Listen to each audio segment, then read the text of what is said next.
Apparently this video is crazy. The story is crazy. We're gonna be watching Ever Given, Ever Taken Away by the internet historian.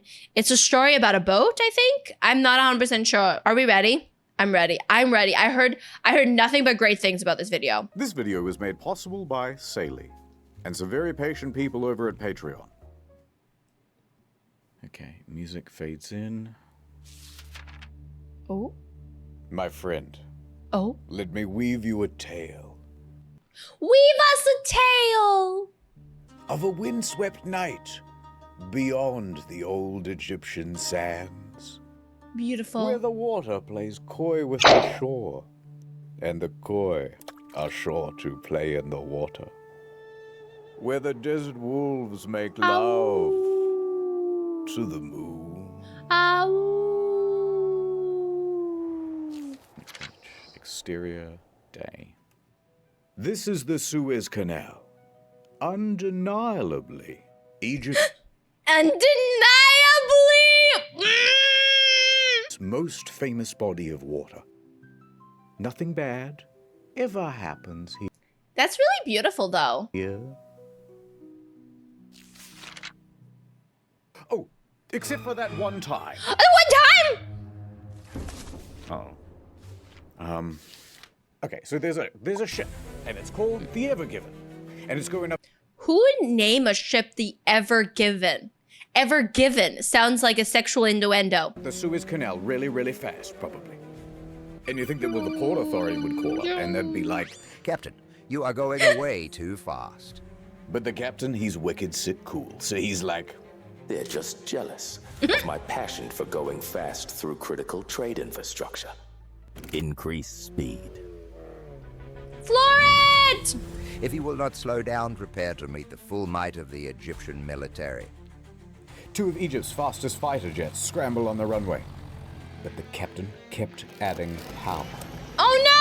Oh no! No! The people of Europe need these Chinese knockoffs of European goods. And they got all sorts of technology to go like top speed. Don't go faster. The magnets! The I beseech you. magnets! But everyone on the crew was loving it. Yeah, go faster. But then, Look out! Someone left a ramp in the middle of the canal. Oh no! Afraid of nothing. it was at this I ain't afraid! Oh my god. point that the captain chose to do a wicked sick jump. Lens flare. But they overshot it. They were gonna collide with a gently sloping sandy bank. They threw on the handbrake. Drop anchor.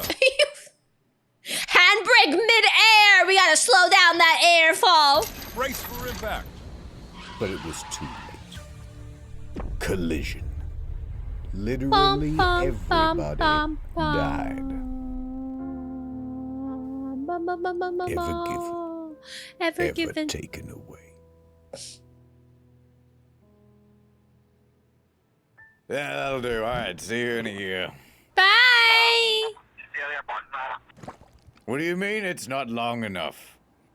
Wikipedia, That was less than 3 minutes, internet historian.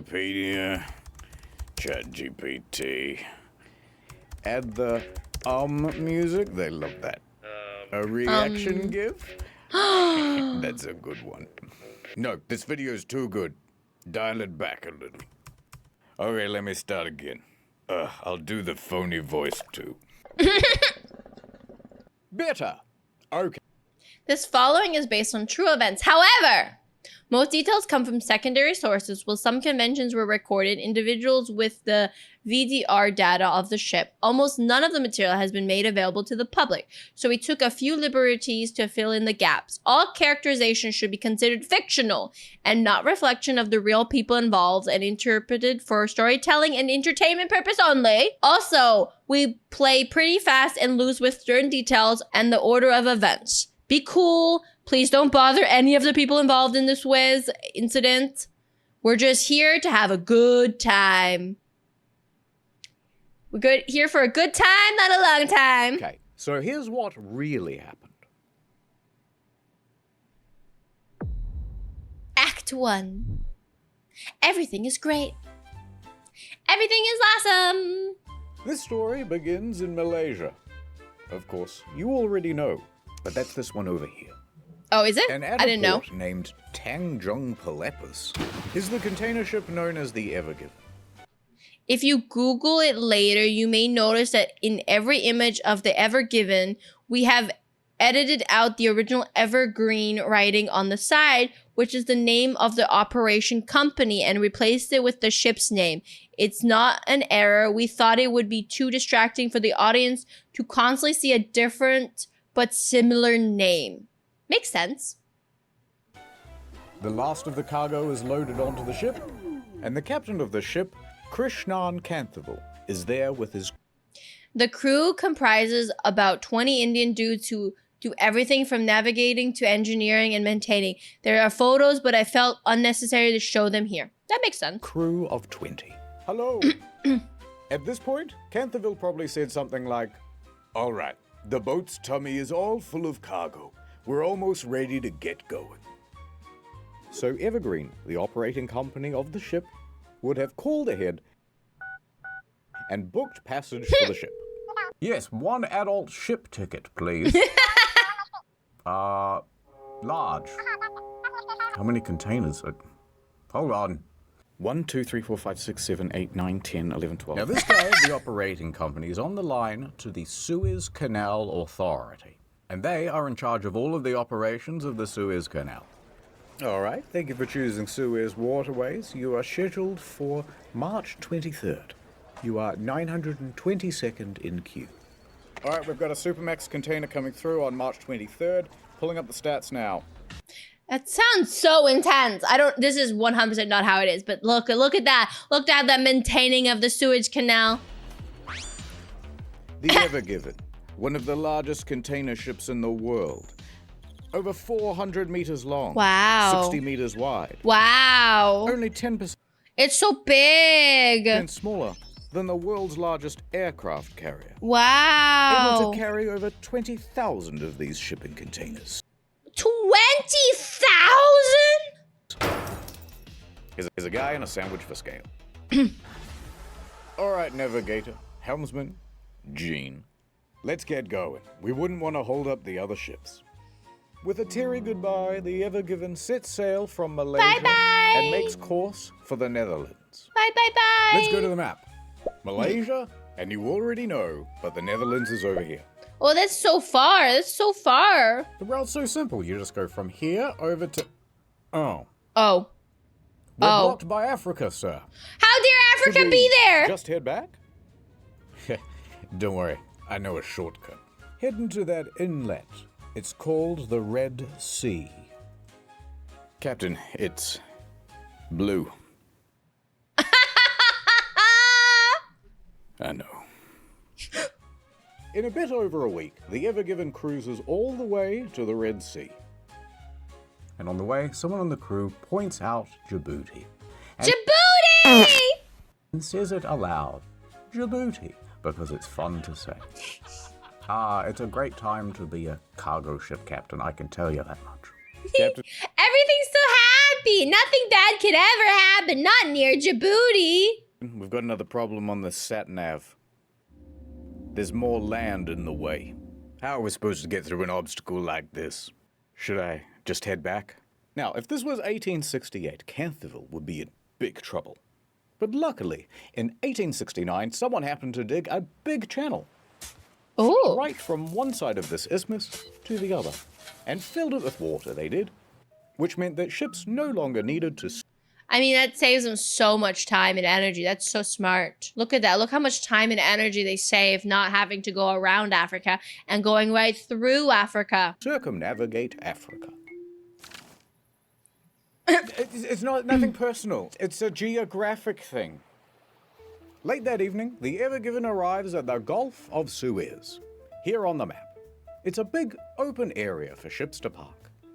And there are ships everywhere, sitting idle, waiting for their turn to pass through the canal. Yeah, because they have to finite amount of ships. Remember, we're 922nd on March something, on March 22nd. Now the helmsman is kind of driving around the area, looking for a place to park and drop anchor. But then, something captures his attention. Hey, what's that mysterious-looking ship over there? Oh? It looks abandoned. Oh. M.V. Ahmad. M.V. Do not speak its name, helmsman. Why not? Look, there's a spot. That's a handicap. They park the ship, drop anchor, and radio in to the Suez Canal Authority. Thank you for joining the queue. Typical wait time is a few hours, up to 1 business day. Why do we have to wait? Why can't we just go straight through? Because we've got rules here at the canal. A big book of them. No running, no dive bombing, and blah, blah, blah. Somewhere way down the back of the manual it says, all vessels entering or leaving the canal must have a pilot. And in fact, a ship as large as yours needs 2.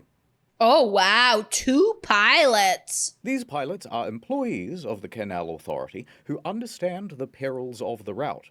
Oh, my Kinda like a God. consultant to the captain. And they stand around going, yes, go here, turn coming up here, watch out for the geese. The geese! So just stand by for a while, yep? All right, nothing to do till this pilot arrives. Guess I'll take a little bit of me time. I'm off to my cabin, fellas. Don't do anything I wouldn't do. And so just after midnight, Canterville heads back to his quarters to take a nap. Ba, ba, ba, ba. Quite a cozy scene, wouldn't you say? But all is not well on the Ever Given tonight. There seems to be some trouble. With the weather. 2:30 It's always the weather. a.m. Canterville wakes up. Outside is the loud rattle of shipping containers sparring with the wind. Loud enough to capture Canterville's attention. Rah-rah. He dashes up to the bridge. All right, what's the status on it being really, really windy outside? The wind is up to 35 knots, but the Ever Given is fine and the anchor is keeping us held. All right, it sounds like I now. can head back to my quarters then. Wait, Captain. I think we need to move the ship. Yeah, those Oh? guys are getting closer and closer to us. We're surrounded by ships like the Al Nasriyah. Their anchors can't withstand the wind, and they are being dragged about. We need more buffer, or there's risk of a collision. Oh, shite. Good thinking. All right, duty engineer, prep the engines. Aye. The ship kicks to life. The helmsman steers the Ever Given to get further away from the other ships. Yeah, you gotta. This whole thing might be cancelled. Port control. Although this waiting area is delightful, the weather outside is very frightful. Is passage through the canal still happening? Not cancelled. Hold position. Your pilot is wrapping up and will be on his way to your vessel soon. They're No. making us wait. Captain, if we're struggling not to hit ships in this big open area, it's going to get pretty dicey when we have to navigate through a narrow channel. That's a terrible time to be navigating through a narrow channel when there's wind and storming and everything. Oh, no. Like the Suez. Yes. Although you should have said, spoiler warning. Spoiler warning. Coming up next on Channel Ad Time. Welcome back to Raising Saley. I'm Saley Man, professional traveler and eSIM user. Finding tourists to get them huge savings on an eSIM plan. It ain't for the faint of heart. But if there's one thing I've learned in all my years, when they're traveling, they need data. I can't get an Uber. I didn't sort out my data before I left. Got another one? Try this. First, we download the Saley app on your phone. Then we choose how much data we want and where. Then we add the code Internet Historian for 15% off. And don't forget the most important part. Mwah. Oh, you gotta kiss your phone. I just gave your phone international data using the Saley app. Thank you, Saley Man. Very cool. So download the Saley app or scan the QR code on the screen now and use the code Internet Historian to get 15% off at checkout. It's so beautiful here in the hills of Switzerland. If only I could listen to podcast in the background. Rip. Here comes Saley Man. Over 200 destinations, 24/7 live chat support, and no physical SIM or roaming fees, because it's just an app. Could I have my phone back, please? At Saley, family comes first, and data comes second. Data comes first. They're both tied for first. Hi, Starfree! Tonight on Raising Saley. Anyone can get Saley. Dead ones. Sorry, I have a boyfriend once. Or regular. I have a presentation in 15 minutes at the UN Security Council. Oh my god. And I didn't download the slides. Without this presentation, I'm worried they're going to nuke North Sentinel Island again.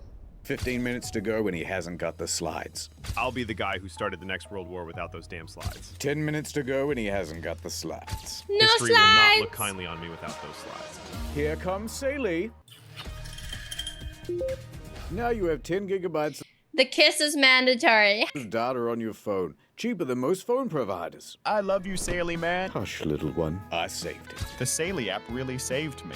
This truly was our darkest hour. But we prevailed. It's not an easy job, but Saley gets me through. So download the Saley app or scan the QR code on screen and use Internet Historian as the code to get 15% off at checkout. Get some damn data on your phone, why not? Ad over. Add over. Some time has passed. We're back on the bridge. There's the helmsman. Captain's gone back to his quarters. Pilots won't be here for hours.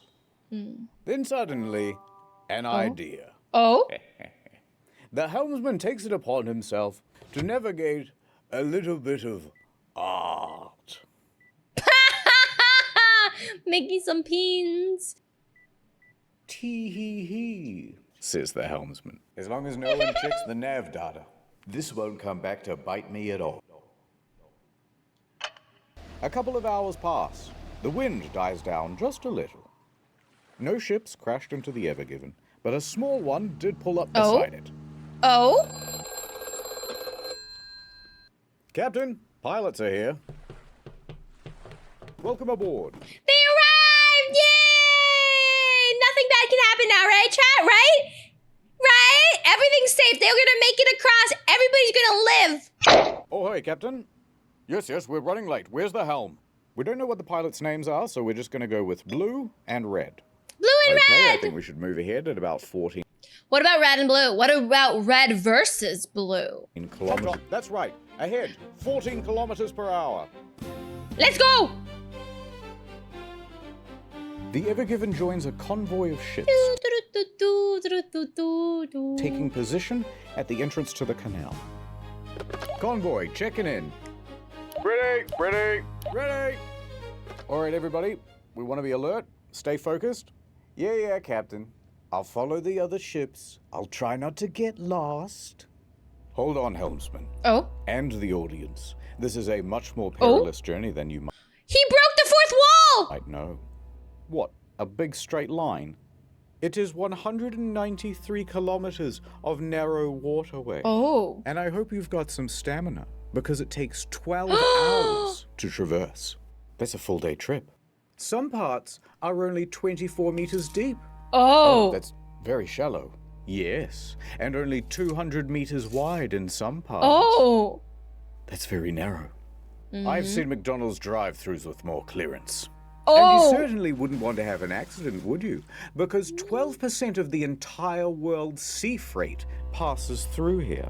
Whoa. If you blocked it, the consequences would be humongous. Oh. No pressure, though. Oh, I see. Oh, don't mind him. He gives that speech to everybody. Ahead, 14 kilometers per hour. Yes, pilot.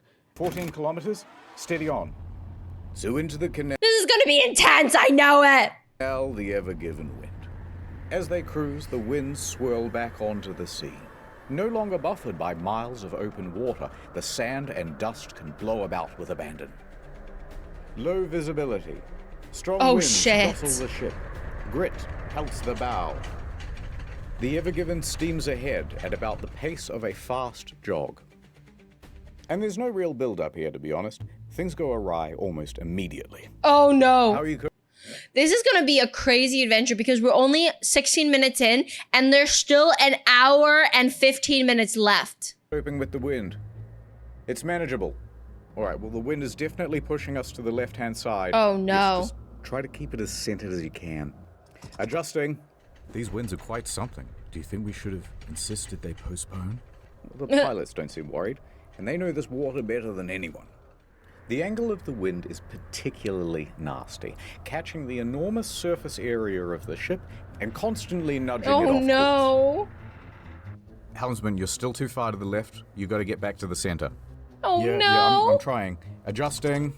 The helmsman keeps changing the trajectory of the ship, but he cannot seem to stay in the center. Oh no. Come on, helmsman, we're still not centered. I know, it's the wind. No matter what they do, they can't seem to get away from the left bank. The wind foils their every countermaneuver. This is not as manageable as I thought it would be. Is it going to be like this the whole way? Don't worry, this is really common. It won't be the whole trip. No, the problem is we're going too slow. Oh! Red pilot takes the initiative. If we speed up, we can push through the wind. Oh. Accelerate. Oh no! To 22 kilometers an hour. Somewhat reluctantly, the helmsman obliges. 22 kilometers per hour. Engines engage and the ship speeds up. Captain, going this fast in heavy winds is needlessly reckless. There are protocols for this sort of thing. All right, Gene, it's a bit windy. Relax. This must happen all the time. Yeah, all the time. This is so chill. Remember, this is a really, really big ship, too. The red pilot was right. The increased speed helps them to fight through the wind and get away from the left-hand bank. However, they can't seem to keep the ship in the very center. Helmsman, you're aimed too severely to the right-hand bank now. Oh shit, slow down, slow down, slow down! Leadership here. Don't worry, I know what to do. Turn left. Adjusting. The pilot's giving steering instructions now. Captain, is he supposed to do that? Captain, the pilot is not here to give steering orders. You should say something. Oh no. The ship is now consistently snaking left and right and left and right. Turn to the right. So they turn to the right, but then they end up too far to the right. Once they're on the right, they should slow back down. You're too close to the right bank now. Turn to the left. Yes, I agree. Turn to the left. Look, this is all a bit tense, and we both know where this is going. It's gonna crash. Let's just enjoy it. Oh, wow. There it is. A gently sloping sandy bank. Oh, beautiful. Look at that bank. She got some curves on her. We're just consultants. This isn't our job to steer the ship. You're micromanaging. We should only be giving general navigation advice. We're getting too close to the left bank. I can't keep it centered. We have to slow this ship down. If we slow down, the wind will push us into the bank. What do I do? Reduce the speed. The two pilots begin bickering. And not just bickering normally. They're bickering in Arabic. Arabic bickering. And Canthable's crew doesn't speak Arabic. Oh no, that would be so stressful. What the hell are they saying? I don't know. Neither do I. Does anyone here speak Arabic? Oh, look at those sexy. Look at that sexy The curves. Evergreen has reached its target speed of 22 kilometers an hour. But they're taking wider and wider turns and can't seem to get anywhere near the center of the lane. And the two pilots, they're still fighting. Captain? No. Captain! Pilots! Captain! The Evergiven then reaches an extreme, unrecoverable angle, pointing acutely to the right. Oh no, an unrecoverable angle now! Straight for the bank. Look at it. Look at its sexy lumps. My lumps. My lumps. My sexy sand lumps. Now, hard left. Hard to the left. Hard to the left. The rudder turns. But the ship doesn't turn with it. Instead, it slides. Didn't I tell you to turn There left? she goes. Why aren't we turning? Again. I am turning to the left, Captain. The ship's not responding. I knew this would happen. It's your fault. The helmsman loses his ability to steer. The ship has gone out They freaking Tokyo drifting. of control. Oh, anime waifus! Anime waifus! Captain. Canterville finally steps forward. Enough! Helmsman, center the rudder. Reduce speed. Rudder center. Reduce. But it's too late. Canthaville The captain should have stepped in earlier. He should have stepped in earlier. did not intervene in time. Shit.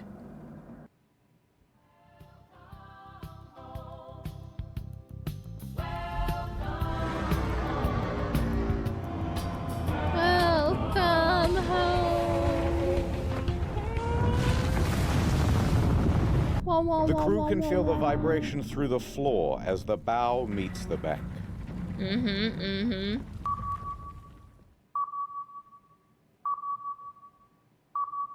The worst part is that's gonna block the whole entire canal. That bow, raised 6 meters, slides into the bank with ease, like a hot pencil through pudding. Meanwhile, the rear of the ship is pulled into the opposite bank.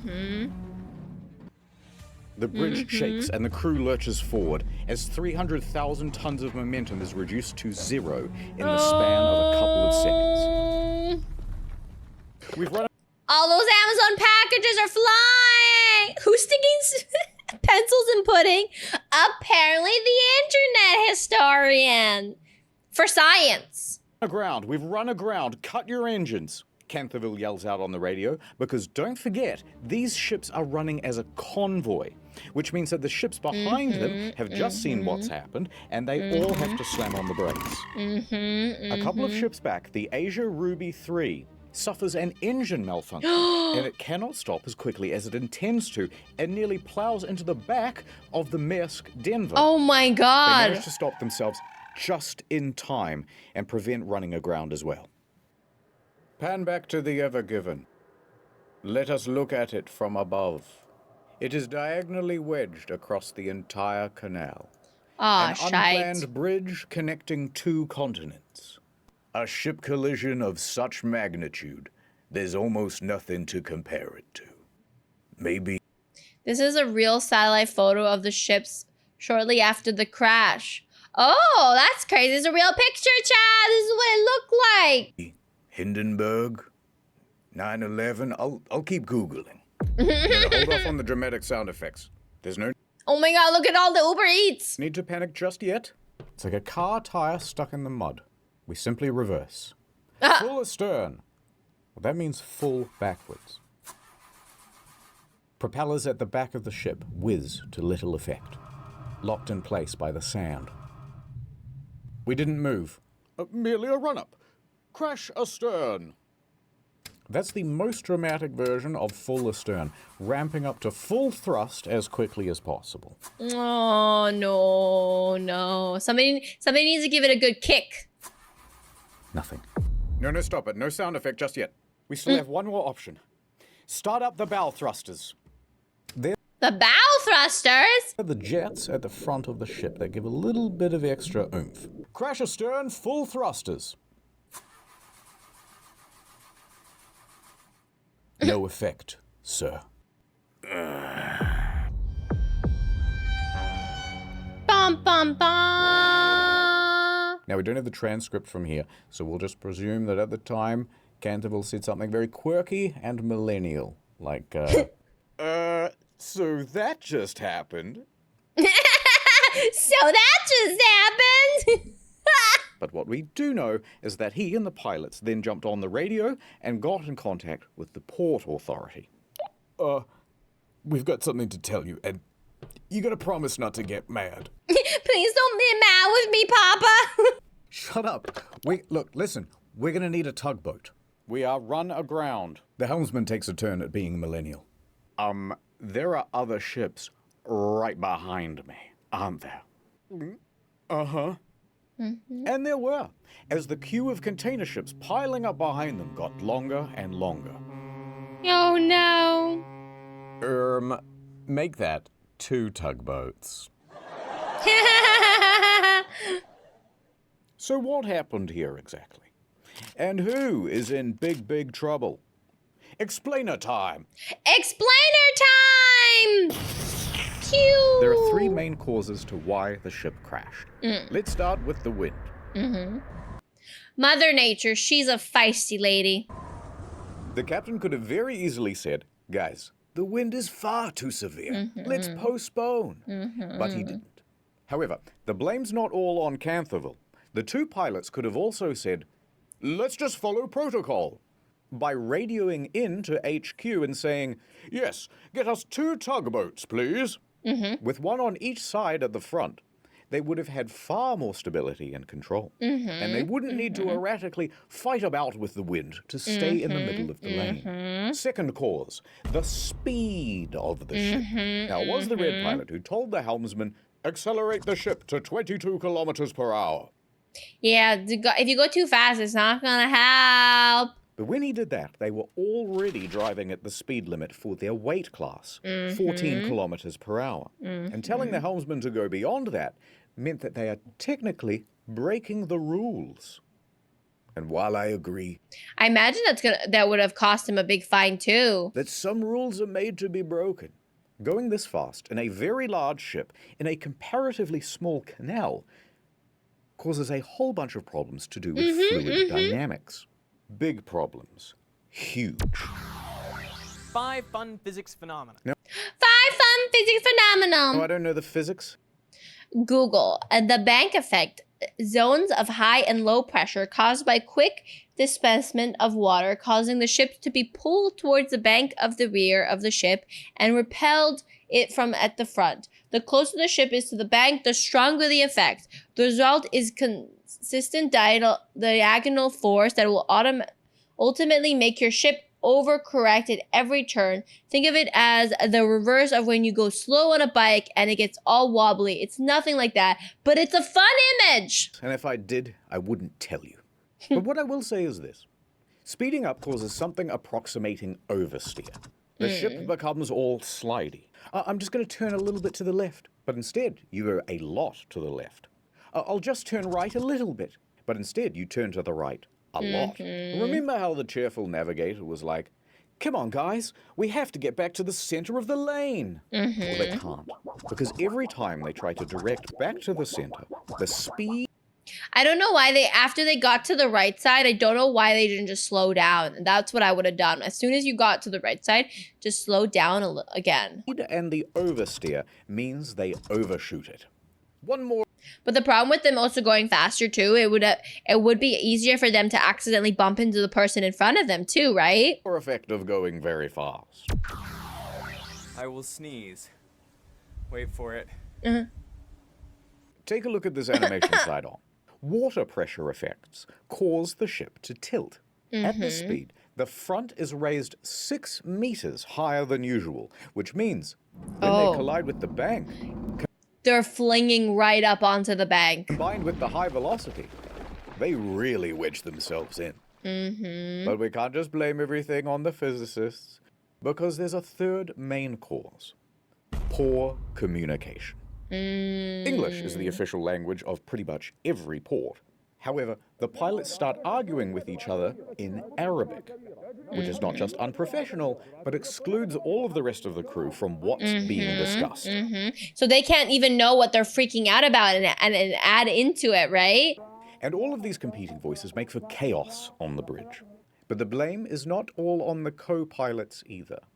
The captain is always in charge. He has the ultimate authority. Decisions start and end with him. So the captain should have intervened and said something like, shut up, everybody. But he doesn't.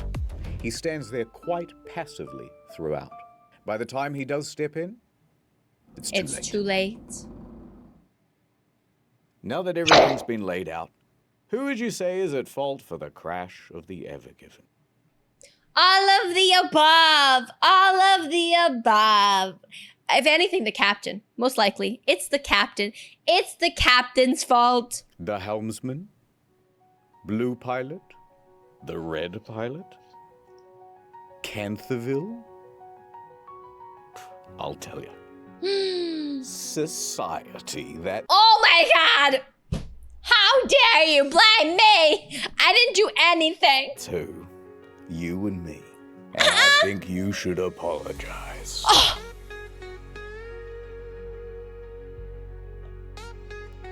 Act 2. Stuck.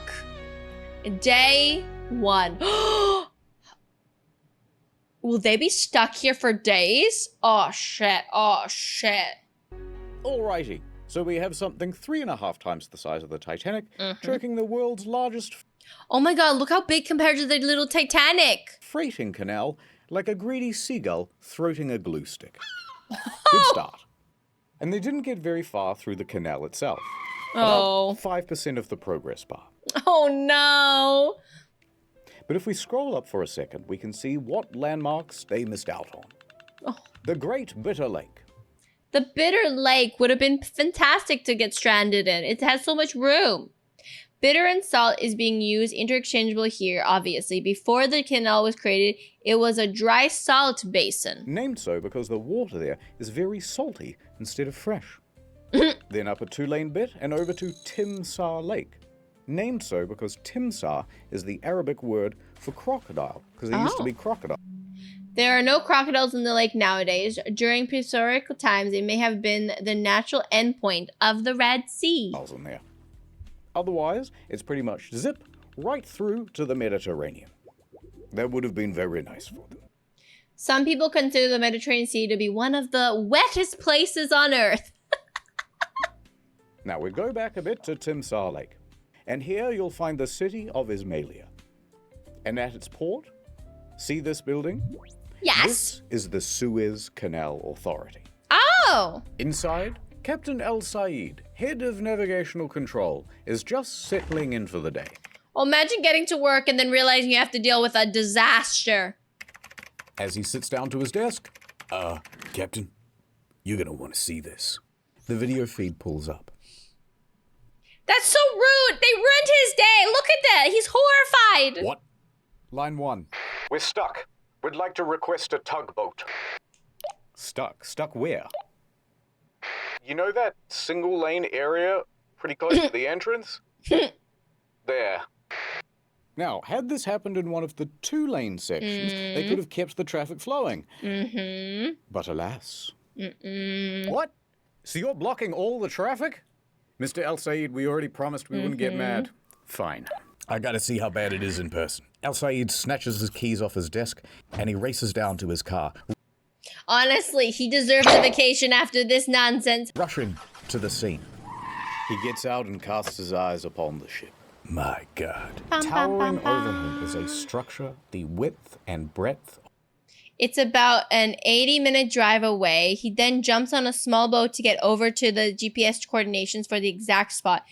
It got stuck. Of the world's and then he has the coordination down there. largest Walmart. Except it is also 15 stories tall. Oh my god. The bow, raised 6 meters higher than normal, is jammed into one side. Like an unwitting finger in a Chinese finger trap that somebody filled with Gorilla Glue in its prom tomorrow. The ass of the ship, firmly squatting aground on the other side. And the middle of the ship, making bended metal groans as it's barely suspended by only a few meters of water. I didn't do anything, Chad. No. El Said lets the sand run through his fingers. At this point, another important person arrives on the scene. Oh. Admiral Rabi. He is the Suez Canal Authority chairman, the big boss of the whole canal. Here's the rough structure of the organization. He's all the way up here, right? Oh, no. So high up that he reports directly to the Pharaoh of Egypt himself. Wow. Wow. He big kahuna. Yep, that's one blocked canal. No, Mr. President. He didn't say blocked. Shut up. He said that canal rocked. He's giving it a 5-star review. Exactly. He's management. Upper middle management. Come on, follow me to the bridge. Now, Al Said and Rabi board the ship, and it's a hell of a scene. The crew is racing around. Oh, God, they're going to check the nav data. They're going to see the dick pic. Oh, God. No, Standing back, taking not the dick pic. a panicked phone call with the operating company. Okay, so 2 pilots walk into a ship, and the first one says, and the 2 pilots from before are... After giving their accounts for the incidents to El Zaid, the 2 SCA pilots who'd been on Ever Given's bridge prepared to disembark. As they did so, they continued to bicker. According to the lawsuit, evidence that disputed by the SCA. Oh. Still bickering. All right, you two are dismissed. Canterville. Oh God, this Oh, is the God. end of my career. This is going to cost $1 billion. Al Said puts his hand on Canterville's shoulder. Do not worry, my friend. We shall solve this. Come on, Captain. What's the status? Well, the ship isn't floating. Yeah. No, what I mean is the situation is worse than you think. It's the way we're pitched up on the shore. The weight distribution is all wrong. We're like a raised bridge, but we don't have any of the support underneath. It could break in half. The middle of the ship could bend under its own weight and tear. So it could sink? Yeah. That would shut down the whole canal for months. Are we taking on water? No, I've had the engineers check the hull. We can't see water making ingress anywhere. Yet. The best way to get free and the best way to prevent the ship from potentially sinking is to lighten the load. We need to get rid of at least, I don't know, like 20,000 tons.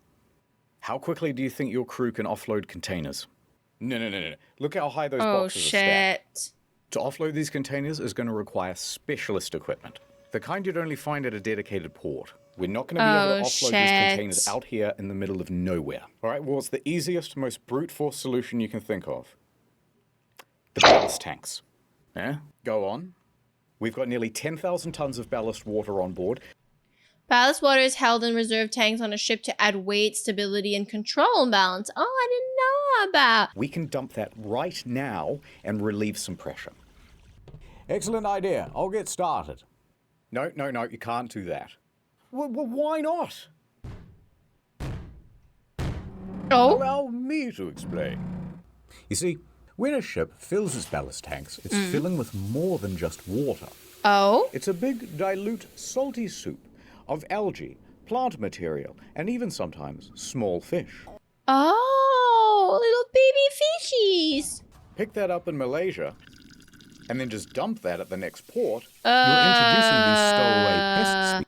That is so true. That's not good for that's not good. Organisms can naturally migrate over long periods, but hitching a ride via ballaster water helps invasion species overcome natural barriers like currents and changes in temperatures. That's not good at all. Species into the environment. Some examples of these invasive species include the Northern Pacific sea star. Look at it. It's just a little guy. The larva gets into the ballaster water rather than the whole starfish, but they grow and prey in native eggs. Fish eggs. Ooh. The European green crab. Preys on native shellfish, artificially induced in the U.S. in 1950s and caused a lot of costly problems. That son of a bitch. And cholera. Attaches to the microorganisms commonly found in raw sewage. It's the poopy bacteria. So you have to treat the water before you discharge it, usually through heat or chemicals. And the key there is that it also... Some ballaster water management systems on board the ship, while others are external at the ports. The external plants just hook into the ship's ballaster tanks. Makes sense. It requires time and access to one of these treatment machines. And we're not at a port. It's going to take much longer than usual. But let me get onto the line with the guys at Camellia. We probably have a portable water treatment machine somewhere. Al Said turns and looks out the window. Coming down the canal are 2 tugboats. Oh. The ones that they ordered earlier. Look, we might not even be that deeply wedged in. Oh, naive. These 2 tugboats might be all we need. Yes, tugboats. This is the Mosaid 2 and the Mosaid 3. These 2 little guys. By coincidence, this also happens to be a ship that was directly in front of the Ever Given in the convoy at the time. Oh. Guys are able to pull around this massive cargo ship, comparable in size to the Ever Given. On go the ties. Line secure, all fast. Engine ready. Ready to pull. Canterville looks nervously at El Said. Commence pull. Slow ahead. Pull! The polyethylene ropes whine as they're pulled taut from the water. The tugboats lightly draw against the ship, testing for resistance. All right, a little more. More. It's not gonna work. More. Full power. Nothing. Not an inch of difference. All right, stop engines. Be on standby. They need to dig it out, maybe? This isn't going to work. With just 2 tugboats, we do not have the pull for a ship this massive, this deeply grounded. It's also low tide. That's not helping. Wind's high tide. Early afternoon, in a couple of hours. All right, that buys us some time. How soon do you think you can get a dredger out here? Let me find out for you. Please hold. The dredgers can remove the sand below the waterline that's all built up around the ship. Hi again. Hopefully they can get somebody out. I feel like this is gonna be quite the story. They say it'll take a day, maybe 2. Oh, shit. All right, tell them to hurry. A day or 2? I'd better update my boss. Let him know it's not gonna be a quick fix. I should call my wife as well. All right, don't go too far. I need you for something in a minute. Hey, what about excavators? Oh, yeah. How many we got? Right now? No, for my birthday. Yeah, now. 1. Oh, shit. One guy. There's only 1 excavator on standby for the whole canal. Well, it's just post-COVID. Everyone's been excavating from home. Patch me through. Excavating from home! There really was just 1 guy, by the way. It's local contractor Abdullah. So he picks up the phone. Mushy mushy. Mushy There's mushy. been a big accident at the canal, Abdullah. There's sand and dirt everywhere. I need your help. Just send me the deets, Chum. Abdullah jumps in his truck and heads to the scene. And when he pulls Abdullah for the rescue! up, Gott in Himmel. Gottenhimmel! He Gottenhimmel! sees the massive Ever Given wedged into the canal. Abdullah locks himself into his excavator and gets to work on the most important task he's ever done digged. He digging. Is that a real picture? I hope that's a real picture. Back on the bridge. Yeah, I'm not sure. Hopefully home soon. Okay. Yep, no, love you too. Okay, bye. Whew, the boss was not happy. Hey, before you said you needed me for something. I did. Who's this? Oh? Breathe into this tube.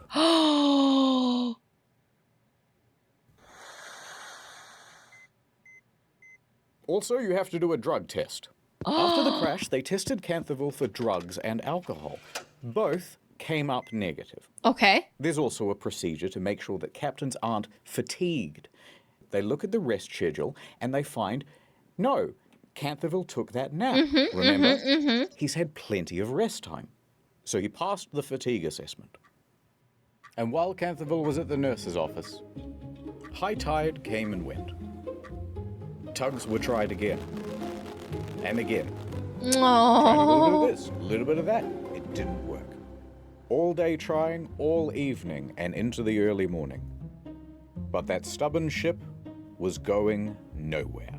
She's a stubborn lady. She likes where she's at. She's nice and comfortable. Her feet are in the sand. She feels at nature. She's one with nature.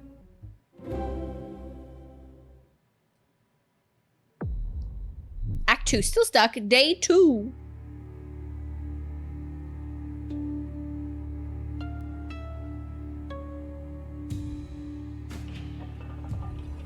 Oh? Dun. Of course. Dun. The moon. The moon. Dun. Day 2. There's quite a queue of ships by this point, and they're all honking their horns impatiently. Hey, move your ass. In the back. Go around. There's nowhere to go around. No one knows quite what's happening because the Suez Canal Authority has not made a formal statement. But their hand is about to be forced when an impatient sailor behind the Ever Given takes a photograph and publishes it online.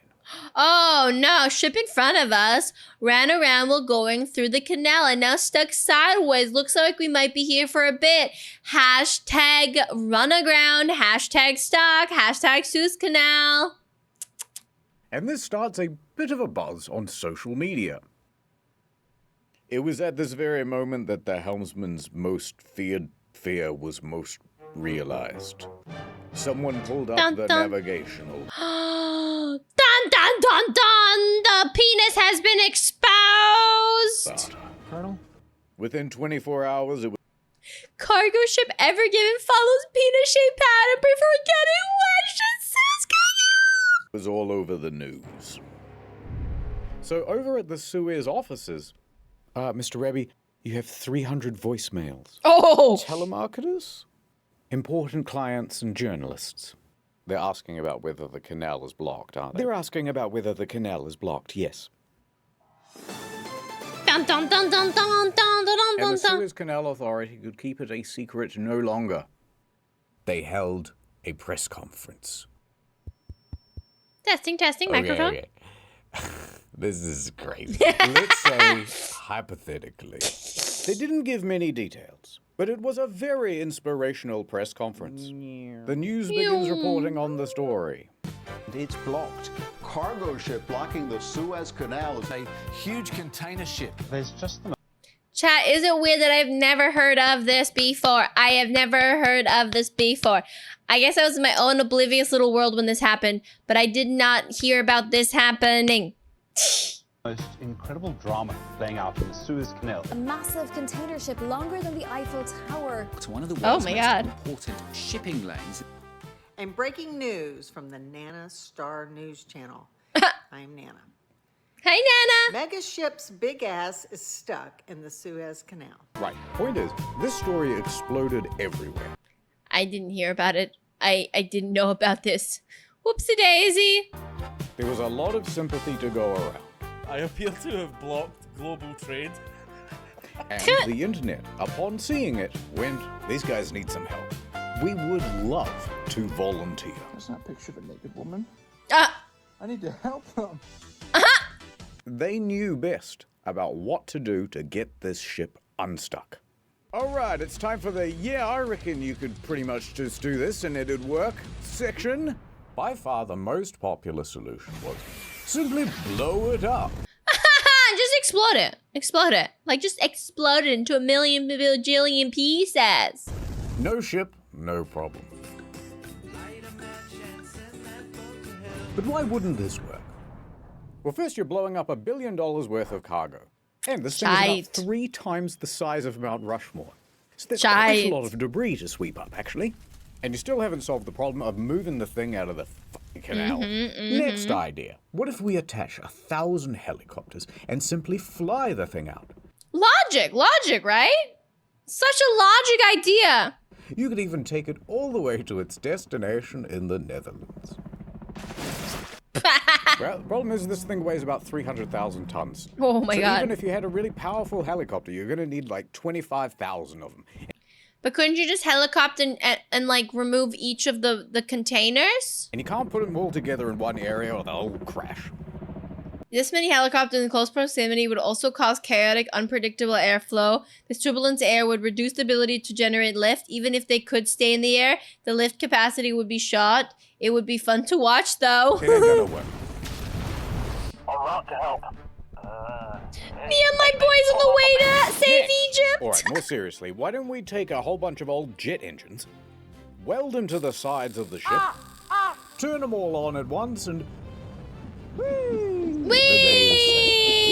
The day is saved! Yay! Hello, welcome in. However, there is a risk of an explosion. Of course. And then you'd have a hole in the ship. This would kind of work. You need a lot of jet engines and wield them at the part of the ship that were stuck stable enough to withstand the force. But by the time you did all that, you could have 50 tugboats ready to go, effectively doing the same job with more control. And then the ship sinks, and then you're really never moving it. Hear me out. Liquid nitrogen. A lot of Pump liquid nitrogen under the boat for about 3/4 of the length of the center of the length, whereas the ice formation under the boat will lift it up enough to tug it and spin it free. That's such a weird one. Liquid nitrogen right under the boat. The water freezes, expands, the ship lifts up. Bob's your uncle, you love it. Except now, the ship is just stuck in ice. Yeah. And then it melts, and then you're back to the exact same position. Also, you need like $1 billion worth of nitrogen. There's no way to get that much material, let alone handle the scale of that material. Also, everyone's going to freeze to death on board. Yeah. Well, this is a last practical solution. It would be, scientifically speaking, the most fun. It would be. And the ballast will expand in the tanks, and that'll destroy the ship. It's not going to work. All right. Last idea. Put on your 3D glasses, chat. Best idea. What if we just actively made things worse? Such as this petition to add a second boat to the canal. Ever given two? Jokes aside, one humble comment did stand out from the crowd. Get a few people on this side, a few people on that side, push it, and I really think it would go. Well, maybe. Just maybe! Because that's exactly what the recovery team intended to do. Intended. Ahoy. Quote. Ah, good to see you back from the nurse. I told them I didn't do any drugs, but they wouldn't take my word for it. I would have believed you. Hey, just give me the walkie-talkie. All right. Whenever I think of like trolling ship thing, it reminds me of that one time the internet voted on what the ship should be called, and they gave it nothing but troll names. Do you guys remember that? Full ahead with the excavators. 3 more excavators join Abdullah, and they are all busily digging out the front and rear of the ship. It's still going too slow. What else we got? More rescue stuff. So here comes Bodie McBoatface! Yes! Rabby pulling up to the scene. Good news, fellas. And he's standing atop a very powerful bit of kit. A big, beautiful dredger. To be specific, a cutter suction dredge. Ooh. The dredge is named to the 10th Ramad. A second largest dredger called Mush Hour will join the effort soon too. You know what's funny about Bodie McBoatface is like it's not even that bad. They could have called it like penis sucking dick face the first, and then that could have been voted for. But Bodie McBoatface is so tame, so sweet. Like it's adorable. Essentially, you've got a big rotating cutting tool that loosens up all the soil, while a big suction pipe sends it yonder. All right, do the dredgy. Full speed. What else we got? We got more tugboats incoming. More and more tugboats join the fray. A total of 8, arranged around the ship like this. Notably, the Baraka 1 and the Izzat Adel. These are 2 of the most powerful tugboats in the Middle East. And that includes the non-deserty parts. Full ahead with those. That's new. Thank you. They should have just embraced the name. They really should have. Keep trying. A cacophony of engines playing the highest stakes game of tug of war. Tug of war! Tens of millions of dollars being lost every hour until it was won. And their opponent? Unbothered, moisturized, taking up the whole lane. Unbudgeable. All right, we're calling it for now. Oh, El Sayed, we've thrown everything we can at this ship, and it won't concede an inch. It's hopeless. The cynicism of youth. I've worked for many years on the Suez. There's magic in the water, can't there? There's magic in the water. Magic. We will succeed. Your words are empty, El Sayed. Optimism has blinded you, El Sayed. We cannot defeat the canal. It is simply too powerful.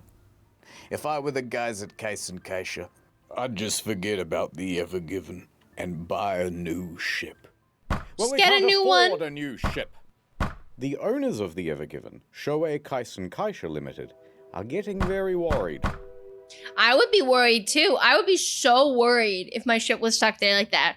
Like, poor ship, she deserves better. She deserves better than that. I need that ship back, and I can't just leave it to the Suez Canal Authority to do it. There's only one team daring and foolhardy enough to do a job like this. Oh? Kyson calls up an elite salvaging company from the Netherlands. Smit Salvage. Smit! We need your help. I got your number from you know who. Smit is the industry's best. They have response centers all over the globe, 24/7, ready to respond to marine emergencies. And funnily enough, they're the same team that helped with the rescue of the Costa Concordia back in 2012. Suit up, boys. They put the ocean in Ocean's 11, the tide in Tide Pod. And sometimes they pee in the water. Why not? The fish do it. We're en route to the canal. Smith Salvage probably doesn't operate in shadowy underground facilities where they bide their time waiting for the next big caper. They also promise that after this one, the last job, they're out! ETA in the next 24 hours.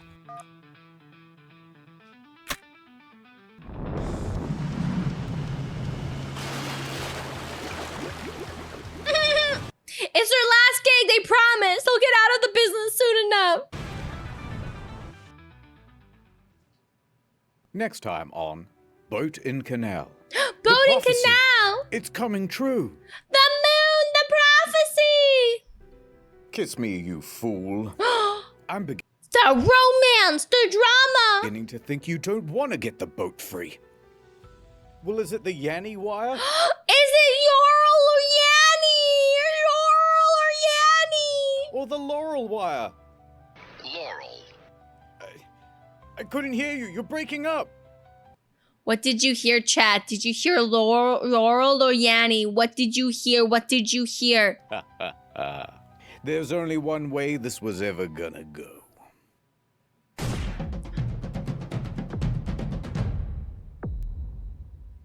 It's now day 3.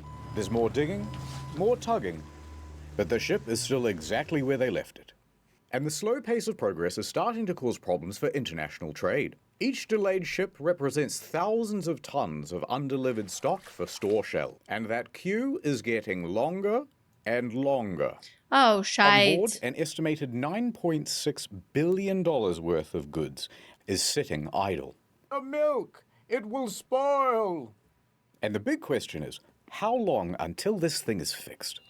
To yellow and white. answer this burning question, the Suez Canal Authority holds another press conference and declares... Guys, another day, maybe 2, might even be this afternoon. But the media and industry experts disagree. The truth of the matter is that they're not making much ground. I mean, this is proving to be more difficult than originally expected. Could be closed for weeks. It could take weeks. Could be stuck for weeks. Weeks. That's how long it could take to free the container ship currently blocking the Suez Canal. So that means all of these ship operators here, waiting in the queue, have a very difficult choice to make. That would be such a difficult choice. So basically, I've just got 2 options. One, I can wait around hoping the ship gets unstuck, which nobody knows how long that's going to be. Or option 2, we go all the way around Africa. Around I really Africa. don't want to do that, and it's not just a geographic thing. Freighters don't want to go around Africa because it will cost them far more in terms of fuel. It adds 10 extra days to the route. Dude, but if the thing... Sure, it adds that 10 extra days, but if it takes like 20 days for them to open up the canal, you saved it. You saved 20 days. Most importantly, pirates. Pirates, assassins, and gay pirate assassins. Now, there be 2 main pirate hangouts. The Somali pirates. Wait. Oh no, pirates! Everyone knows about them. But the more prolific group is actually in the Gulf of Guinea. Named so because it holds the Guinness World Record for most pirates. In fact, in 2020, 96% of all maritime kidnappings happened in the Gulf of Guinea. Oh my god. Thank you for the hydration. Oh, I forgot about pirates. The seas are dangerous places. That doesn't sound very good to me, Mr. Kaisha. And I just want you to know that you've made an enemy. And when I... Is your boat running? Because you better fucking move it. You can't park there. All right, hear me out. I'm thinking a bunch of helicopters, right? And we... There are a lot of people now who are angry with the owners of the Ever Given. There's only one thing I can do. Bing, bing, bing, bing, bong. Breaking news. Breaking news! Pause for a second. Shoei Kaisen Kaisha is big sorry. Big The owners sorry! of the Ever-Given feel such enormous pressure that they go live on television to make a public apology. We are determined to keep on working hard to resolve the situation.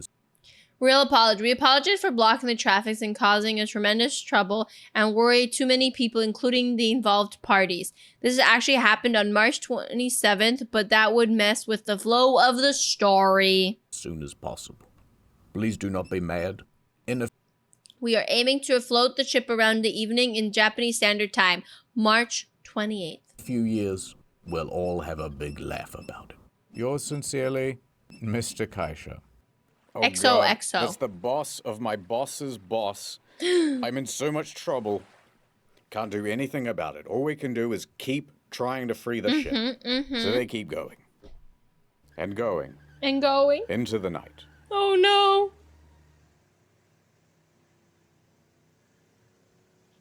And on that night, Canterville and El Said had a heart-to-heart. Oh. The mood was very somber. Oh. Still feeling optimistic, El Said? Of course. Well, it's day 3. How much progress have you seen so far? They're gonna blow us up, aren't they? It's possible. They're gonna freeze us, aren't they? That seems less likely.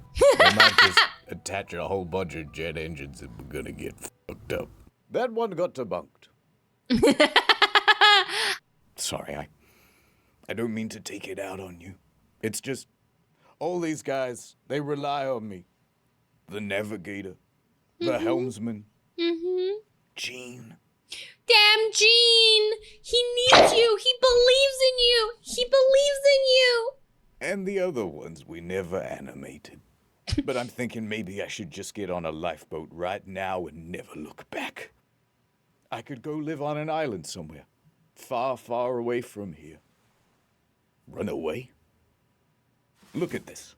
Oh. Timu neck massager for Sally. Timu neck massager for Sally. Sally needs her Timu neck massager. I bet she's checking her mailbox every morning. Bulk $6 fingerless gloves for Mr. Poe Box.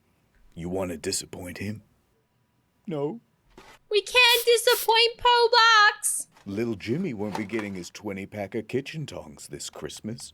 And you think that doesn't kill me inside? But we've exhausted every option. There's nothing on Earth that could free this ship. Well, that's where you're right. Look up there, little Kathy. El Said points up into the night sky. Los Lunos. Los Lunos! Yes, the moon. The son of the night. To the ancient Egyptians, it was a sign of hope. And in a few more nights' time, a prophecy will be fulfilled. A prophecy? The supermoon. I have to show you a kind of boring diagram. I'm so sorry. You see, the diagram time! The moon doesn't just orbit the Earth in a perfectly equidistant circle. It is, in fact, an ellipse. That means there is a point when the moon is the furthest from the Earth, and we call that the apogee. And there's also a point where it's closest to the Earth. That's the perigee. The perigee! Perigee's these nuts! Got him! You know when you look into the night sky and the moon seems bigger or smaller than usual? Different distances, isn't it? Point is, the moon gravities all over the water. And the closer it is, the more it's going to pull. Now, there's another effect as well. If you believe the mainstream media, the Earth is going around the sun like... If you believe the mainstream media. If you believe them. You know what I mean? We don't... this. And once in a while, it will also align with the sun being on the exact opposite side. Ooh. Bam. At Bam. this point, when Bam. everything lines up like so, both the sun and the moon are at max strength pulling on the sea. Max kinetic energy! And they call that the supermoon. Supermoon. And the tidal effects of both combine for an even greater pull. High tide can be even higher than usual, sometimes by up to 1.5 feet. Now, these sorts of moons only happen 3 or 4 times a year. But in 4 days, Big K, we're going to get one. The supermoon for the rescue! Do, do, do, do, do.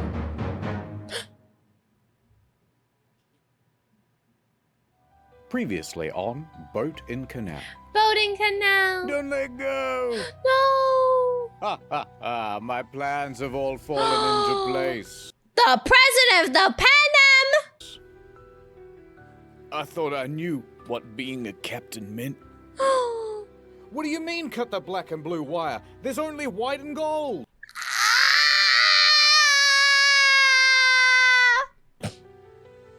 We've got one chance left. The moon. The moon. This is just like that Costa Concordia video he did, but way less funny.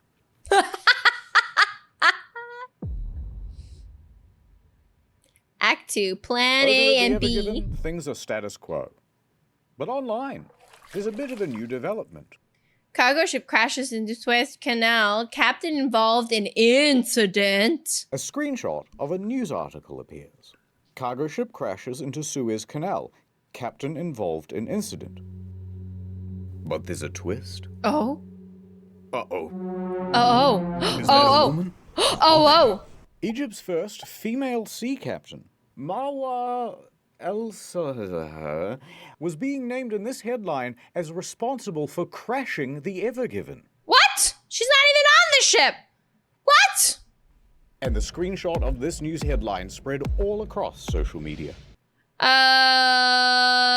That feels really rooted in sexism. For Marwa to have screwed up this badly is impressive. Especially considering she's never worked on the Evergiven and is currently hundreds of miles away in Alexandria. But someone online went, first female captain? Grody? Suez blockage? She must have did it. Marwa found out about the accusations through a friend and quickly hopped online. I gotta clear my name. Guys, it isn't me! But the online bad guys must have hacked her account, because everything she wrote... The news that I commanded the ship that blocks Suez Channel is not true. I was subjected to a systematic smear campaign. I'm currently working on a ship called Aida. This came out in squiggles. So Marwa tried to hack back. This code, it's nothing I've ever seen before. The hacking scene is not one true event that happened in the whole story. They're countering my hack. I'm gonna reroute the hosting. Reroute! They ran through the firewall. Use hack faster! It's better. IP5!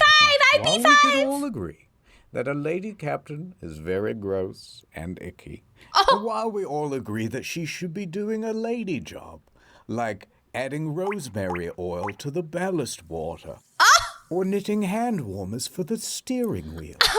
It was not fair that she was being falsely accused. And the situation was escalating as the online bad guys started making fake accounts pretending to be her. Oh no! What was Marwa, etc. to do against such a coordinated campaign? Well, luckily, a surprise hero to the story. Of course, a white dude. To the rescue! The mainstream media showed up and did a thing. Don't worry. Bringing her onto the telly and clearing everything up. Marwa even found some positive in the situation. I was really upset at the beginning, but later on I found like the support from all people around me, and that made me feel like more grateful for what happened. She seems very adorable. A lot of the social media posts got taken down. And in the end, it all turned out okay. At least, for her. At least for her. She's fine. I wonder where she is now. Back to the Evergiven. The Evergiven has been grounded for 4 long Egyptian days. So tug, tug, tug. Dig, dig, dig. Dig, dig, dig, dig, dig. Tug, tug, dig, Fuel tug, is tug, dig. getting low. Everyone is overdue for a break. All right, guys. grab a Red Bull and a little snacky. We'll pick up again soon. But as the engines wind down, the crew can hear something approaching. Bum, Who bum, the bum, hell is that? bum. It's Smith Salvage. Smith Salvage! Hi, girl. The Smith team boldly actions onto the scene, looking at the ship very inspectively. Stuck. They report their findings to the rescue team. All right, I ain't no boat expert, but if you want a chance of moving this ship, you're going to need to make it a lot lighter, by tens of thousands of tons at least. Is it going to bend and tear and sink? No, it doesn't look like it's going to do that. But it also doesn't look like it's going anywhere with all of this weight on the back. Okay, we trust you. What's your plan to make the ship lighter? I know a guy. He's got a crane. I'll get it down here. We'll offload all the... Bloomberg is the source of this list. Does a bit better job at explaining this back and forth. It'll be brilliant. You're going to love it. The container thing again? Yeah, how long is that going to take? Well, to get them down here and to get all the equipment assembled, we're going to need at least a few weeks. Weeks? Weeks! Yeah, and to get all the containers off the ship, that might take several months. Months? Months! No, Mr. President, he didn't say months. He said, monks. Oh, no. Those Shaolin guys, they're very strong. Everything's going according to plan. A furious Rabbi marches in. Do you have any idea how much these last few days have cost Egypt already? We've had to sell parts of the Sphinx. Look, the nose is gone. The nose is gone! It's looking all messed up. We turned the whole country into an e-commerce site. It used to just be called Gypt. Now it's online. Egypt. Remember Tutankhamun? Now it's Tutankhamun.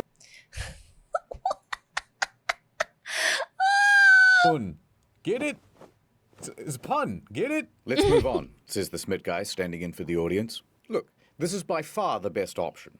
Yeah, it's slow and laborious, but it's a guaranteed fix. Or you can carry on doing what you're doing now. You're on what, day 4? How's progress so far? Al Said wouldn't hear it. We will continue with the dredging and the tugging. The supermoon will be here soon. The That will save us. You are foolish, Al Said. The legend of the supermoon is just a legend. All right, we're on the same team here. If you insist on keeping the cargo aboard and just tugging... Smith seems to have insisted that the offloading cargo was the better plan. The SCA disagreed and wanted to prioritize tugging during the supermoon. Smith started making... I can't see what it says. Moves to get machines to the scene for a plan B in case it didn't work. But they were so on board with the plan A supermoon idea as well. What the heck? We've got resources to help. Smith calls in 2 additional tugboats. And not just big ones. Pretty much the biggest ones you can get. Ayo, big So big Smith boats. and the recovery team have figured out a sort of plan A and plan B. Plan A is to pull the Ever Given free by the supermoon, which is only 2 days away. Now, if that doesn't work, they'll have to go to plan B, which is to offload by crane most of these containers, and that will take months. Months. Dun dun dun dun. Act 2, everyone is mad. Day 4. Day 5. Watching on impatiently, tapping their feet and looking at their watches very aggressively, is now a queue of 400 vessels waiting to use 400 vessels. the canal. Fresh fruit, thousands of tons, losing its freshness. Medicine, losing its potency. After this, there is no turning back. You take the blue pill. No pill. You take the red. No pill. Not to mention livestock. More than a dozen ships have live animals on board. Oh Mostly no. sheep and cattle. Oh no. The cows. Lightly sizzling under an Egyptian sun. The Egyptian government has had to dispatch vets to board these ships to tend to the animals' welfare. A few days ago, when I was a younger man, freight from Asia only cost $8,000 a container. Now it's 12,000. Oh my god. And the impact is being felt by a lot of larger companies. Renault, for example, ran out of some critical components and had to halt assembly at a couple of its plants. Oh my god. Adidas, Nike, IKEA, all saw shortages. Some of our clients are out of their top-selling SKUs already. And as tankers queue, oil prices are rising. Oh, Let my people go! Through the little waterway, please. And meanwhile, all across the day, the tugs are trying again and again. Move a little more sand, wait for the next high tide, try again. And as this marches on with the same futility as day one, banking on the supermoon looks like a costlier and costlier gamble. Supermoon, save us! Right, enough of this. Said about 100 ships opting instead to go the long route around Africa, accepting the longer traffic time and piratey risk. Good luck! Supermoon cometh! Day 6.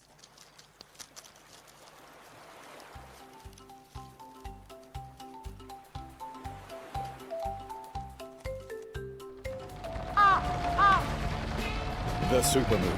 The supermoon! There's a renewed energy as people scuttle around the area, doing everything they can to prep the ship for the big event. Supermoon! Supermoon! The excavator crew, over the course of the week, has expanded to a team of 11. 11! Working double, sometimes triple shifts with only 3 hours. Source says Rabbi slept on the dredge Marshall Hour while El Said slept on the Ever Given with Canval's crew. A day for sleep. Together with the 2 dredgers, they have moved 30,000 cubic meters of sand and soil. Wow. For comparison, this is 1 cubic meter, and this is 30,000 cubic meters. Wow, that's so many. And here is what it looks like next to the Ever Given. Whoa. That's a lot of sand. Subway sandwich for scale. And it's pulling some results. Overnight, they managed to free the rudder from the left bank. And that's a big deal. Sorry, Train Chan likes to interrupt me. Maybe they will be able to use the supermoon for power. Because this rudder was acting as a bit of an anchor in the sand. Now free, the stern bobs around with the motion of the water. Great stuff. Meanwhile, the crew is doing everything it can to lighten the weight of the ship. Helium balloons, yes, that'll work. That includes making a second plea for the ballast water to be ejected. Oh, please, the Smith guy's already tinkled in there. We just can't do it. It would destroy the ecosystem of Egypt. Please, please, please, please, please, please, please, please, please, please, please, please, please, please, please, please, please, please, please. All right. Oh? Biodiversity. Let 1,000 algae bloom. Nice work. That'll make the ship 9,000 tons lighter, Kenthy. The water's so bright, I can barely see it coming out of the ship. Here, oh my god. Take these. No. I don't deserve them. Sunglasses are for people who redeem themselves. That's not me. Hold on to them, just in case. Just in case. Into the evening, the pace keeps up. We see Abdullah excavating away. Go, Abdullah, really, you got this! He's thinking about the moon. The moon! Rabbi, he's busy taking video calls. But he finds himself distracted with thoughts of the moon. The moon! We all have to think about the moon and its round, beautiful shape. Even Mr. Kaisha. Is there anything in this world that doesn't remind me of her? More breaking news from the Suez Canal problem. Evergiver is stuck in the Suez Canal still. It's been almost a week. A tugboat should be able to move Evergiver's big ass. This is Nana Star, Nana Star's news channel. I love this lady. This lady's amazing. She deserves internet fame. Supermoon is here. Day 7. The full moon shone brightly that night, kissing the nape of the canal's neck with its gravity lips. Full tongue, The canal liked it. And spoiling the romance of the moment is a big fleet of tugboats, watching on voyeuristically. They are 17 in total, with just a bit over 1,600 tons of bollard. Wow. And here's how they're arranged around the Ever Given. Of the four most powerful tugs, 2 go at the front and 2 go at the back. They'll be pulling. Another 6 tugs are put on the flanks. 2 over here, 4 over here. They'll be pushing. The remaining tugs are fueled and ready on the sidelines, waiting for their chance to sub in. Positioned like this, when the word is given, all these ships are going to try and turn the Ever Given anti-clockwise. Is this what serious constipation feels like? Yup. When a dookie is stuck in your canal. Looks great, guys. Do you think that this is gonna... I believe. Believe. This had better work. The guy with the ruler down by the shoreline yells out, "The tide has hit its peak." It's peaking! It's peaking! Saeed commands over the radio. Start main engines. Tension on. Tension! Full ahead. The tugs start moving. They Push and carve pull. through the water with ease. The immense power from the tugs meet the resistance of the Ever Given. It was at this point that the narrator said something really poetic. Stuff about the night. About how the ships were like dances on the water. For juxtaposition, Moon, work harder, Moon! we cut away to that crab again. Which everybody hated. It's like a metaphor. That tugs are sliding to the left. They're sliding to the right. It's not working! Diesel fumes fill the air as the tugs keep increasing their power. The water violently foams behind the tugs. Everyone is staring at the back of that ship. Get that booty out of here! Come on. Move. Move! This goes on for minutes. More minutes. More minutes! Even more. So many minutes! An hour.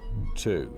4 hours. By 4:30 a.m., the moon's power is starting to wane, and there is very it's waning! little progress. Don't give up. The tide only goes down so that we can rise once again. Your moon gambit has cost Egypt dearly, El Said. Guards, prepare the sarcophagus with the beetles, like in the... What the hell is that? Oh. Under the water, all of this tugging has loosened the sand, the soil, the rock.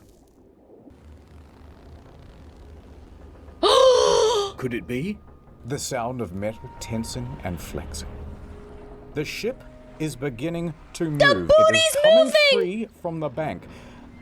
The supermoon gives one last howl. Howl! It worked. They pulled the ship from the bank. At the back, at least. Now, the bow is still wedged in there pretty good, but this is progress. Progress! We're halfway to freedom. Keep going. So they did, all morning.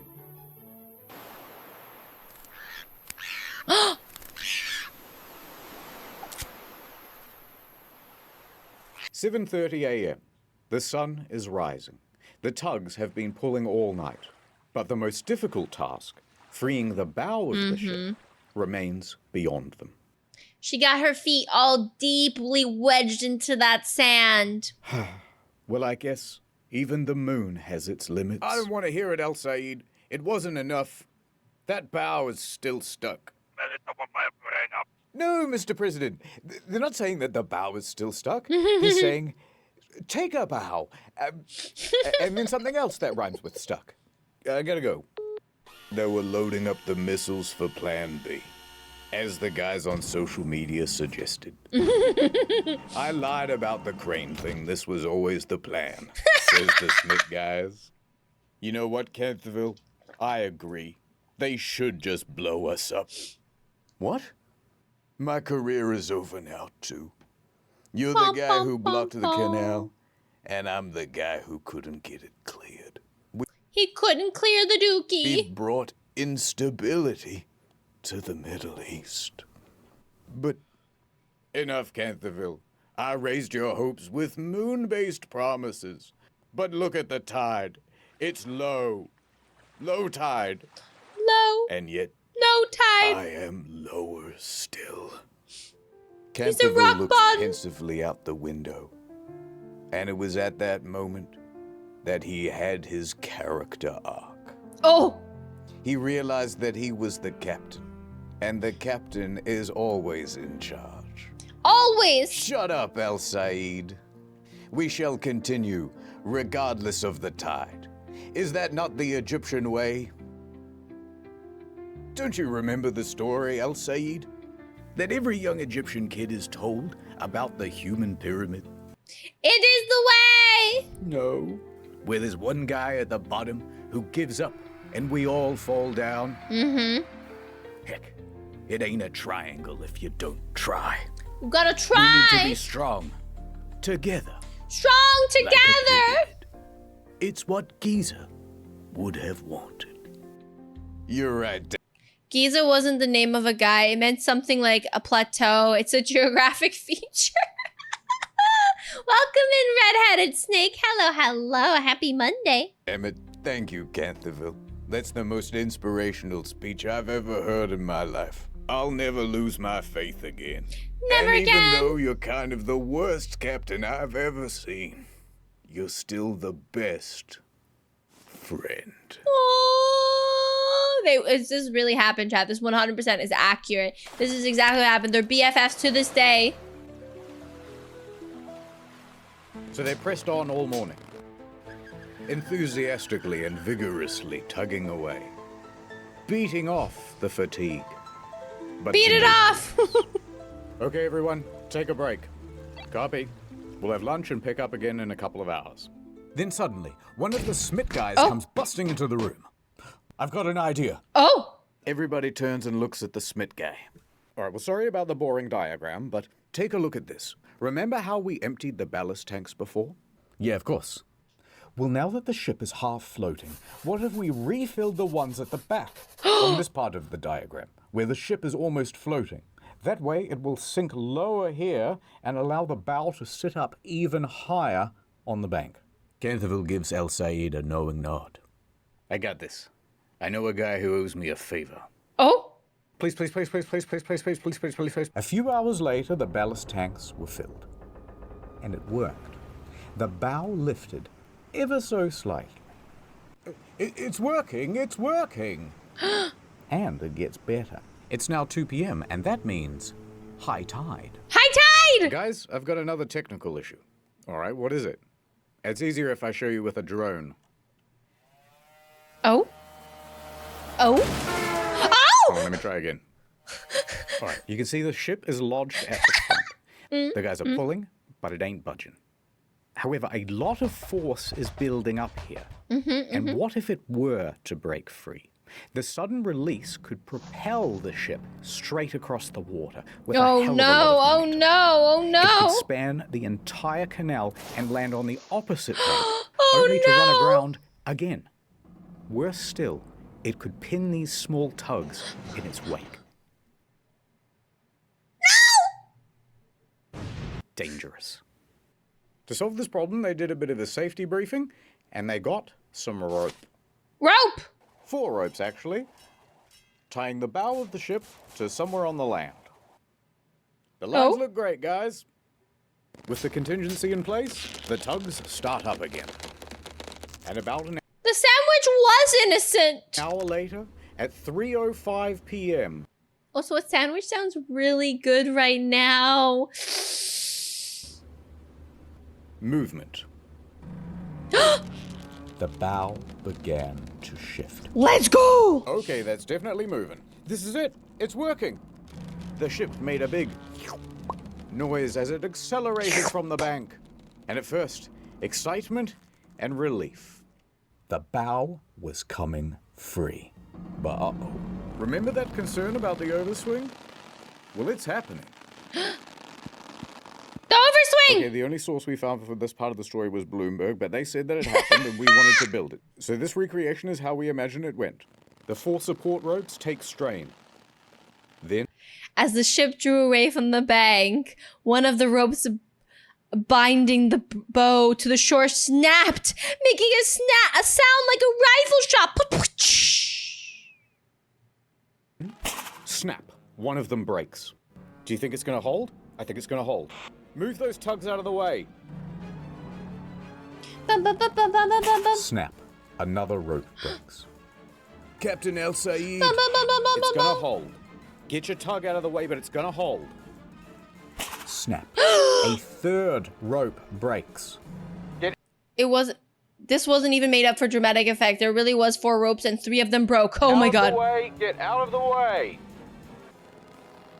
A single strand. You got this rope. The only thing holding this ship from swinging all the way to the other bank and being stuck forever.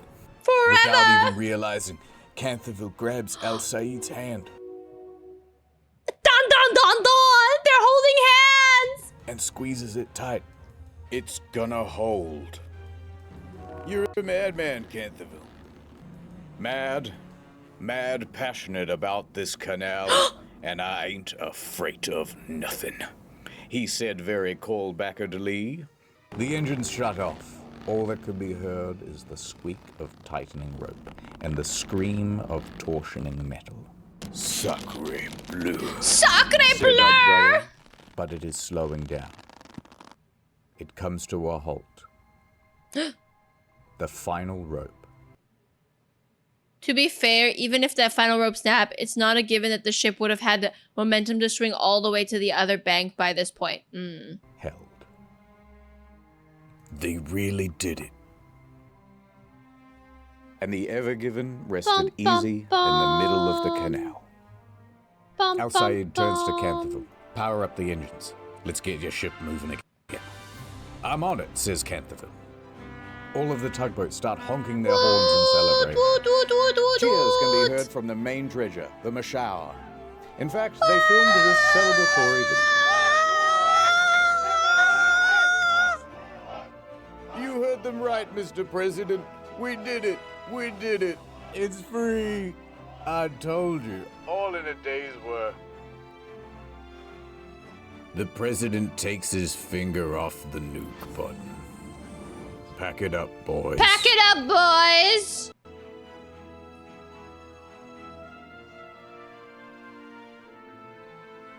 I can't believe it.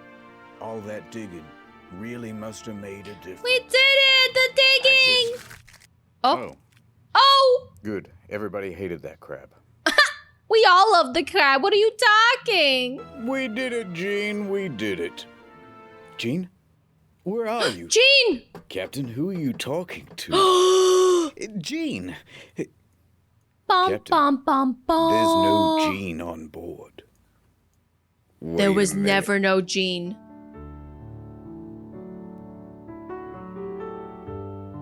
No, it's impossible. No! Gene, wait! Thank you. I'll always remember you, Canterville. And so the canal was clear once again, and chop chop. You still got work to do. By 8 p.m., the workday had not finished for the Suez Canal Authority. There's still a backlog of 400 ships waiting to go through the canal. So Rabbi stands in front of microphones and says, "The canal will be operating around the clock until the queue is cleared." And within a few days, it returned to normal. Yay! It was a big accomplishment. Many industry experts thought it would take several months to free the Ever Given. Yay! But the crisis was resolved within a mere week. Yay! Prepare the sarcophagus for the doubters. The doubters. Not just that. What's crazy is those poor people that went out into pirate territory thinking it would take too long. Even Egypt's president came out and said, "Good job, everybody. You know what? Pizza lunch." Pizza! And the Suez Canal Authority held a ceremony in honor of the workers who helped to free the ship. And they also made this monument, which you can see on Google Maps. Sexy. Act 3. Free? Conditions apply. But the story doesn't end here. A quick note on the helmsman's penis. Now you, me, and everyone in the press saw that VDR data. Fragwürdigen Penismanöver genutzt. Ein fragwürdiger Penis? Oh meine Güte. But despite how realistic and to scale it was not deliberate. Oh? Yes, Oh? sheer coincidence. Oh? If you watch the VDR data, he really is just dodging the ships, and that's the shape that the path took. So he didn't get in any trouble. The end. The dick maneuver, oh my All gosh. right, I suppose one more smaller detail. Now that the Ever Given is free, what's going to happen to it? And what's going to happen to the crew? Well, the Ever Given was tugged over to Great Bitter Lake, where they determined that the ship was seaworthy and not in any urgent need of repair. Yay! But it's also going to be impounded. Oh! Oh no. Hey, there's, like, police boats outside. Why? What did you do? This ship and its crew is now subject to the indefinite detention by the authority of the Egyptian government. Oh, shite. Until you pay us, the Ever Given may not leave, says the Suez Canal Authority. Breaking news! Yes, we will be holding on to the Ever Given. It's our view that there was no wrongdoing on the part of the Suez Canal Authority or its two pilots, and it was all the crew of the Ever Given, so their ship will be held until the parent company agrees to rightfully pay us for all of the costs incurred. Oh no. Ruh-roh. Now, here's where things get very complicated, and there is a lot of legal mumbo-jumbo. But the crux is this. The Suez Canal Authority says, "Dear Ever Given owners, you owe us $900 million. And Shoei Kisen Kaisha says, "No way. How many yen is that? How many yens is that?" So by April 13th, some of the crew was allowed to leave, but a lot of them have to stay. And there's a certain nervousness in the air. Large legal battles can go on for a while, and there was already a bad example of this just a few dozen kilometers away. Oh no. The MV Aman. Aman!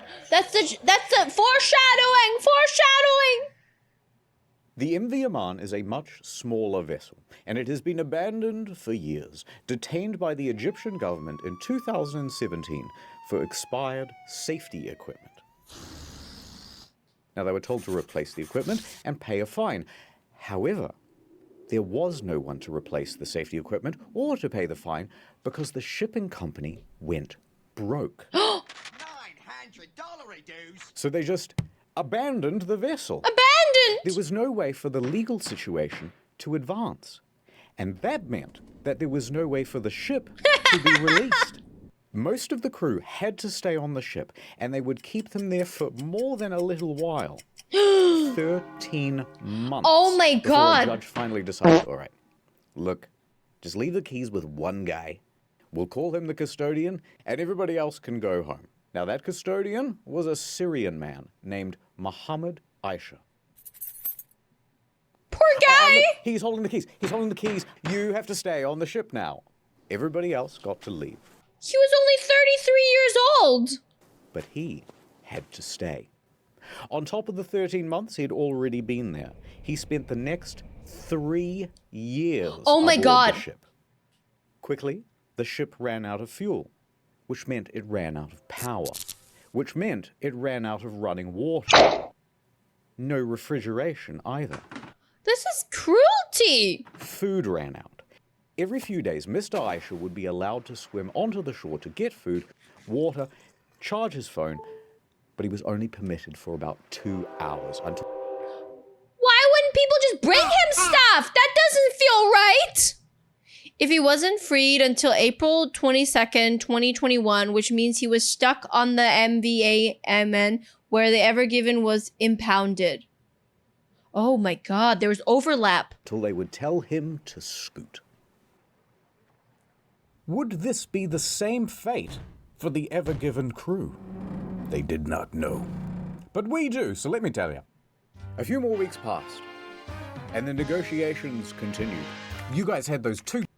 The SCA claimed 300 million in reputable damage, 350 million for salvage cost, about 80 million lost revenue, and some sundry a man also died during the recovery efforts, and just post-recovery, it was a workplace incident, but it was factored into details. Oh my god, my freaking pause bar is blocking it, and didn't want to bring this something. I can't read what it says. Bickering pilots. Yeah, but the captain's always in charge. Sorry, who didn't arrange for tugboats while we were going through the canal? Oh, that was you guys. I'm gonna put 20,000 containers on one of the largest ships in the world and go double the speed limit, then complain about tugboats. But eventually, they all got together in a big room. They had a meeting! Went, I'm sorry about all those things I said and those emails I sent. I didn't mean it. I was tough on you as well. They embraced. They made amends. Now kiss. They made love. Disclaimer, they did not make love. And they agreed, all right, you can keep using the canal, but sometimes we get to go fishing on the boat. That's fair. That's tough, but that's fair. They shook on it. It was an Egyptian handshake. The little thing with the elbow. There was a mummy. There was a mummy too. Don't forget about the mummy. This is the most important part. This happened for real. This story sucks. By September, the crew was allowed to return home. They only got MV Amand a little bit. And that guy on the MV Amand, he got to go home too. Yay! Why not? Get out of here, you scamp. The Ever Given made its delivery to Rotterdam. They did it! All the cargo is here. Ah! Although, it wouldn't hurt to check. 1, 2, 3, 4, 5, 6, 7, 8, 9, 10, 11. Canterville continued his career in shipping. It wasn't the end. Maybe just one more for the road. One more penis for the road. It's a great time to be a cargo ship captain. I can tell you that much. Al Said returned the Lunexicon back to the Sphinx. Thank you, old friend. Thank you for bringing the supermoon. And the prophecy. Had some The ship was released July 7th, 2021. But because it needed those repairs, it wasn't ready for regular transition until November. The crew would have to watch the ship leave without them, but by November they would be back on board. Minor repairs done to the bow over in Qingdao Port in China. And then she was ready to set sail again. And there was no ever given. The end. Ever Given was released back into the wild. It sailed into the sunset. Ever since then, global trade has improved. Prices have gone down. The economy flourished once again. Flourished! Food returned to the supermarkets. Mothers clutched their babes. A litter of puppies. Puppies! And peace was finally restored. Peace restored to the Middle East, the nose. Forever. Forever. The end. Forever, right, chat? Forever, right, chat? Thanks again to Saily, the easy way to get data on your phone when you're overseas. And 15% off? Now that's a good deal. Forever!